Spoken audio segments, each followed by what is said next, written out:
Hello, welcome into this mystery reading. It's Molly, the QuantumLeapQueen. Thanks for joining me on this reading. These readings are a timeless resource for you to come utilize whenever you need some extra nourishment in your life. You just pick a reading based on your intuition. So trust that if you found this reading today, that there's a message here for you. I'm going to set the intention, as always, to give this group the best messages that you need to hear today. And we're going to start with some tarot. We'll get into the details here. I'm going to start with the Pause Tarot.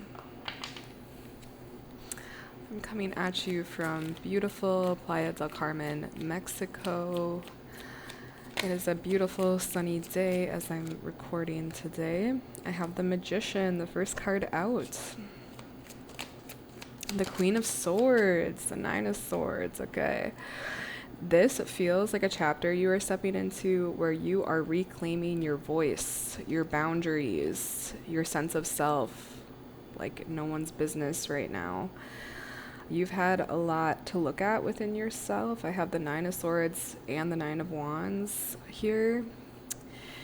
And I'm just getting this story of you've been through a lot. You've had to look at yourself in very realistic, hard to look at ways.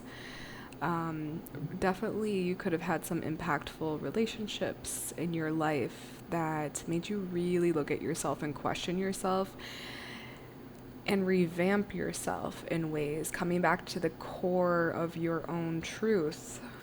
I see that this is kind of a new era, a new chapter you're stepping into in terms of reclaiming your voice, knowing that your voice matters.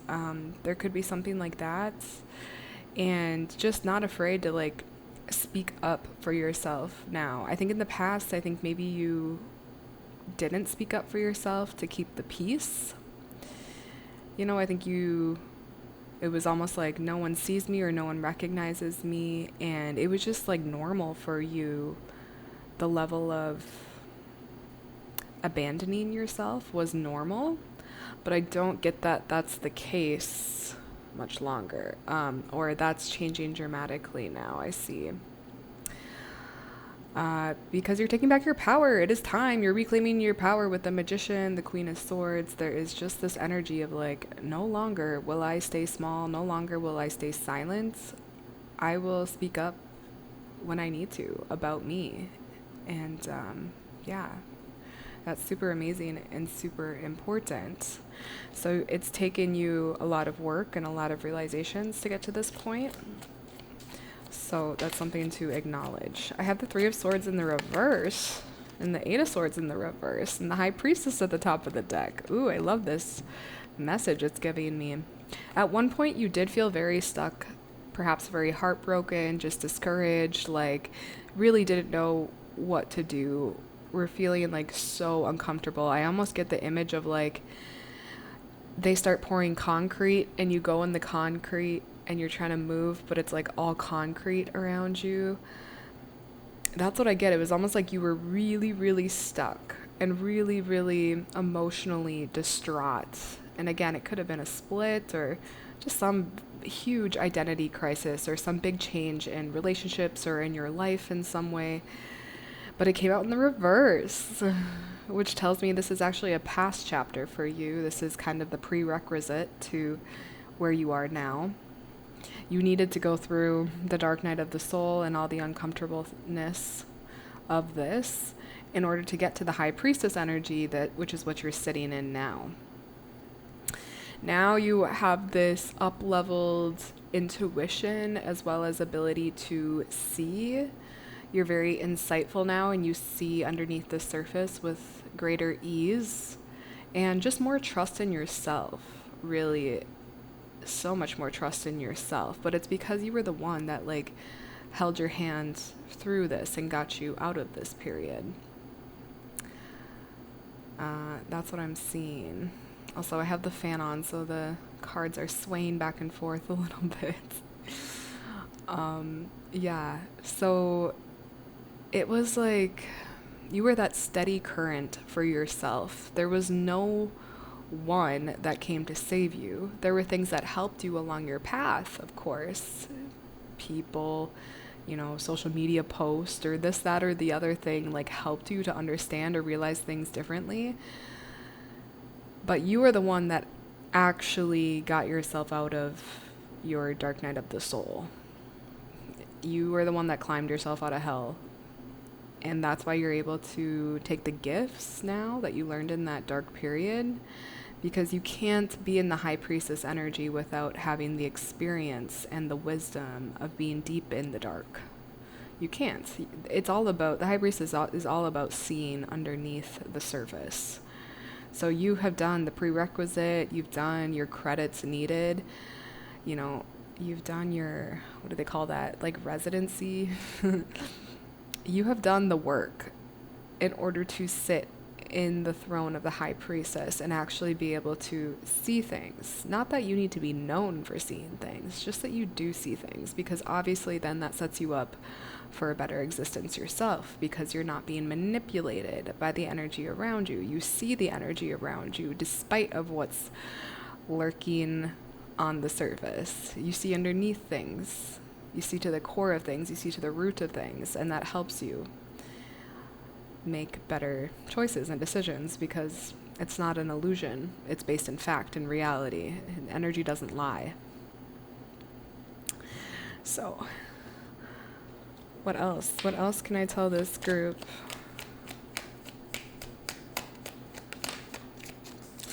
Okay. We have the Five of Swords. Oh, wow. The Five of Wands and the Five of Swords. The King of Cups. You've been around people that very much are heavy emotional manipulators. I will say that. And they love drama. They love games. In that way. Like, they love the games of drama. Of, like, mind games. Of creating some chaos. Of creating some discord. They love it. I don't think you love it as much, but you've been around people that do love it, and that's where they get their sense of validation, entertainment, There's nothing wrong with it per se, but it's like you've learned to be a better participator, like if you want to participate or not. Before it was kind of like it felt inevitable, but now how to engage in, like what to engage in, what not to engage in with people like this.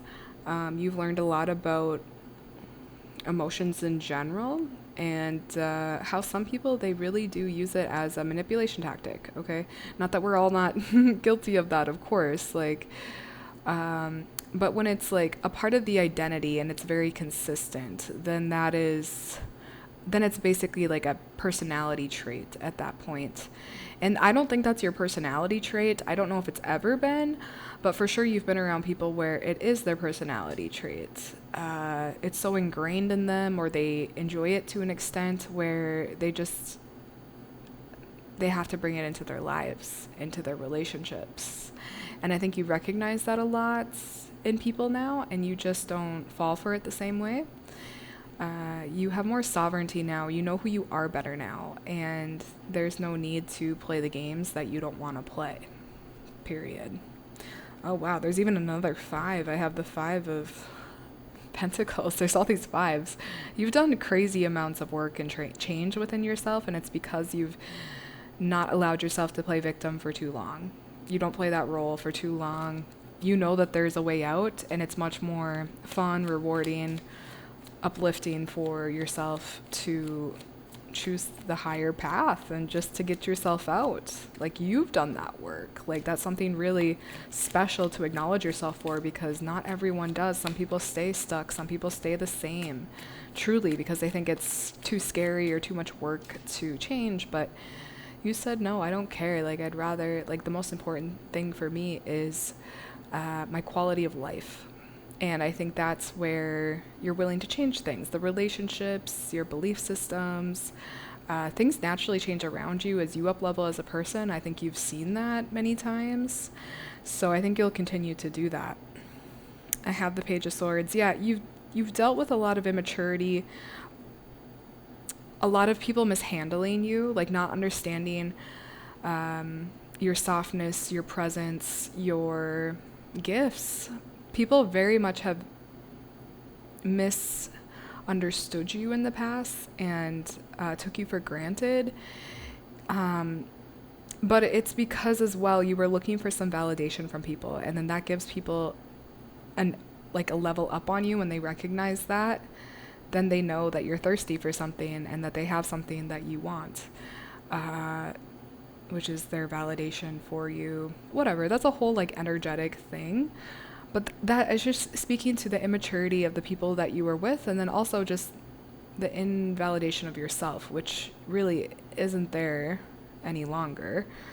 I think your message and your mission now is to really just be your authentic, unique self, which is always like evolving and changing, of course, not needing to be strapped down to a particular idea or identity.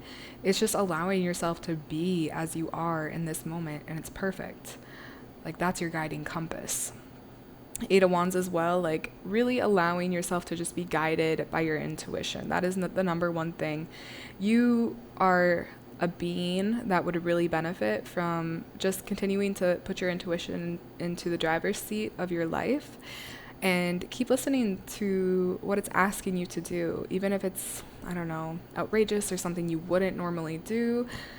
Having the curiosity to follow through with it. It bridges this connection with your intuition and therefore life. And it just makes your communication with life even that much stronger, that much more stronger. And it will help you in many ways. So keep following your intuition, keep being your unique self, and you cannot lose. Okay, let's move on to some oracle messages. I'm going to pull from the Rainbow Brain Skull Oracle first. What's the best message for this group? It says, you're not supposed to always be happy. Let happy sleep. Let happy sleep. That's cute. 58. This is a short message here. The battery will always recharge if you leave it plugged in long enough. You know how to replenish your phone's battery. Treat your emotions the same way. Give it time. Nice. So it's not that faking the happiness or faking like everything's together or needing it to be all together all the time. I think this is a reminder of that, but I feel like this group is pretty practiced in that, and just letting your emotions come and go as they please, and to just honor them as they come and go, not try to change them. But of course, like being aware of the actions we're taking or the reactions we're having to the emotions that we're having, and how can we nourish them best? How can we nourish them in a way that's also nourishing to us and to life? Those are important questions. But yeah, if you feel like now that you are better than you used to be, that things should just keep being on this high, that's obviously not reality. It's just a gentle reminder to come back to yourself and to be nurturing and loving to yourself, and let your happiness sleep sometimes. It's okay. You don't need to be all up and happy all the time. Okay, I'm gonna pull next from I Create My Reality. Let's do this deck next.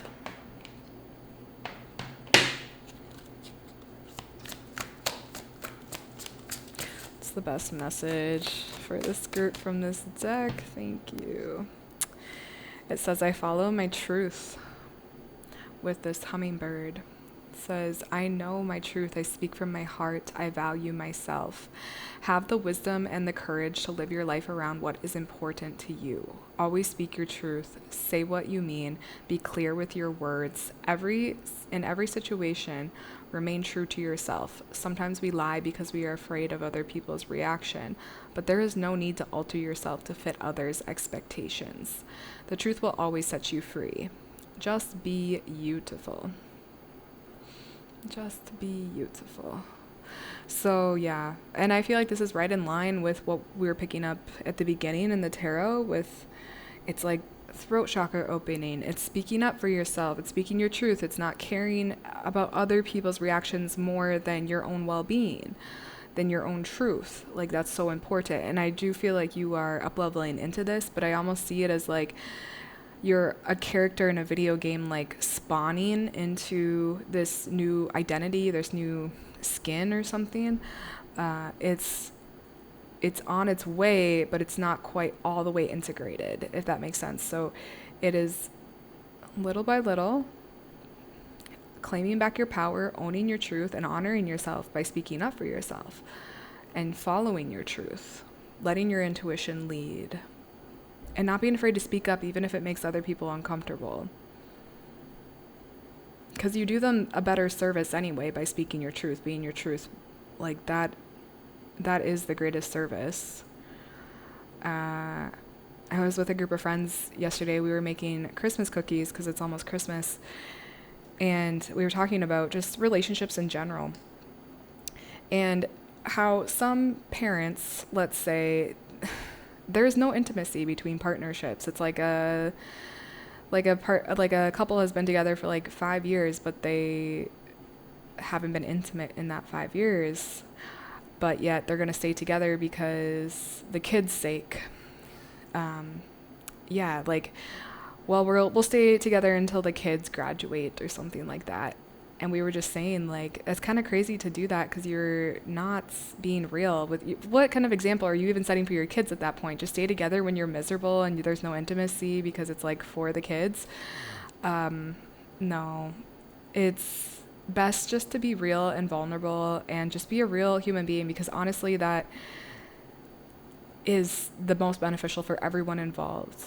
You're the example of embodying truth, and that's what people need to see. They don't need to see the fabricated, perfect, trying to be perfect version of you, because we all see that, past that anyway. We all feel there's a disconnect or there's something that's not quite right or real. But when you are being real and your full, messy human self, that is inspiring. And that is something that people take note of. And that's something people remember you for. Because if you're just trying to be like everyone else, you're like in the Truman Show. You're in this fabricated reality that's not real. But the realness is the truth, and the truth is love. And like that is where, even when it's uncomfortable, like that's what that's what love is. It's everything, the comfortable and the uncomfortable. So embodying it all. Okay, I'm going to move on to the Sacred Symbols Oracle next. And what are we looking at with this deck? What's the best card from this deck?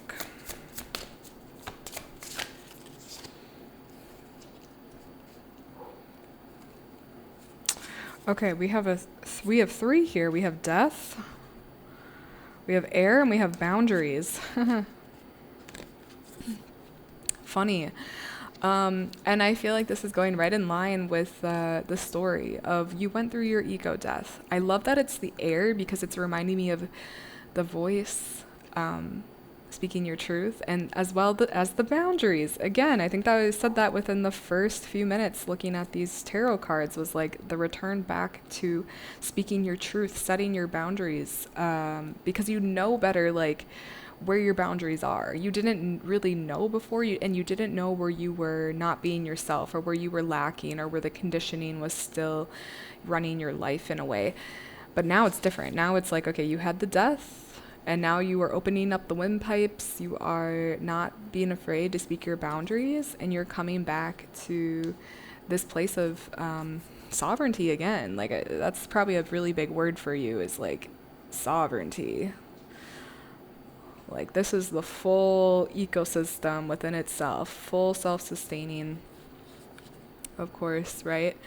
In terms of, like, obviously we need life in general, but in terms of like your own knowing and like where to put boundaries, where to speak up for yourself, you do not necessarily need an outside source to tell you that. In fact, I think even like what Jesus came to teach, like the kingdom of heaven is within you.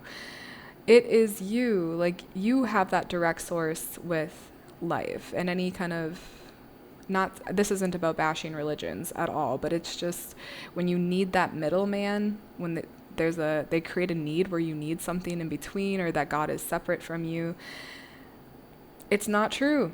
It's not true. It's a belief system. And of course, we're integrated with everything. We're not separate from anything.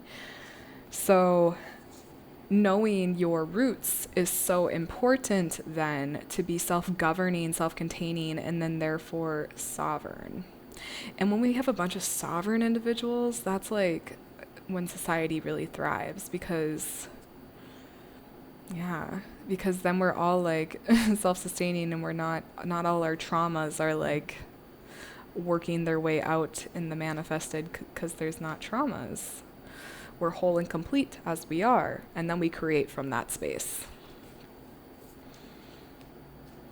So lastly here, I'm going to pull from the animal oracle.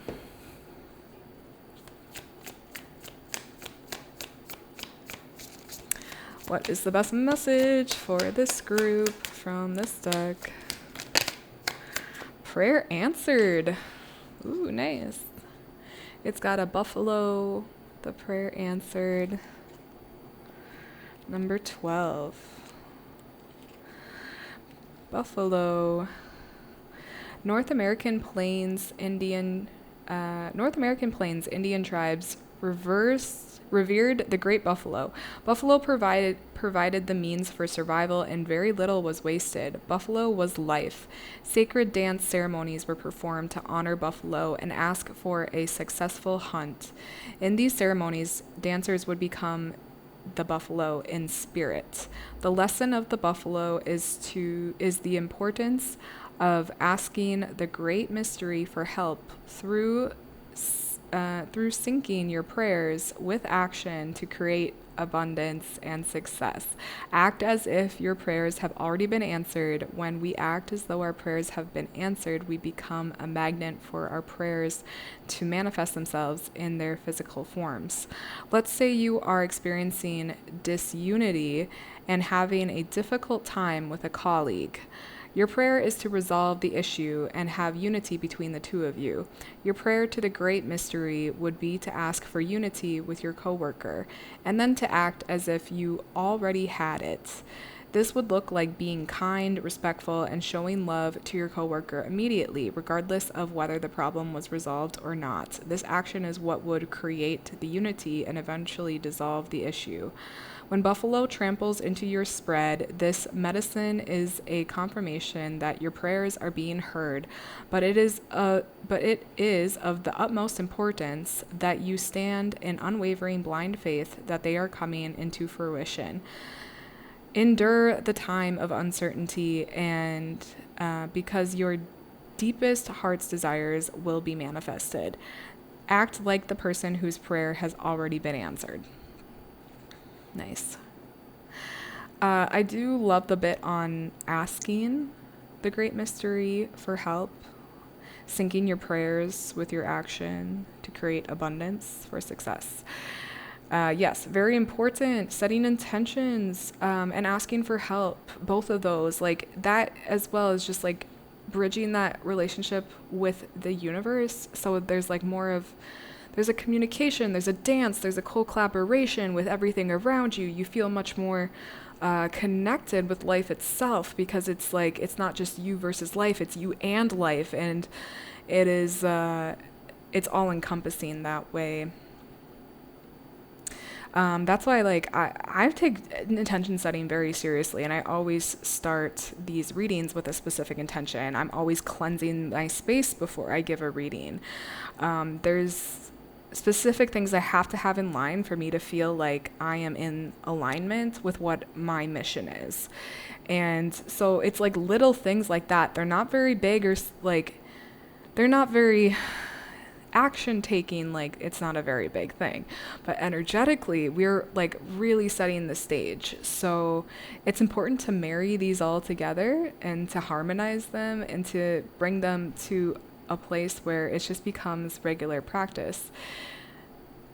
And if you're this far into tarot reading, you're already into the woo, you're into the magic. So play with the magic, play with it a little more, have fun with it. See what happens when you set intentions and then take actions. Like, powerful things can very much happen. So that includes this reading. I hope you enjoyed it. I hope it brought you some clarity, some nourishment for where you're currently at. Come on back whenever you need more nourishment. These readings are a timeless resource for you to utilize. So until the next reading, guys, have an amazing day. We'll see you then. Bye.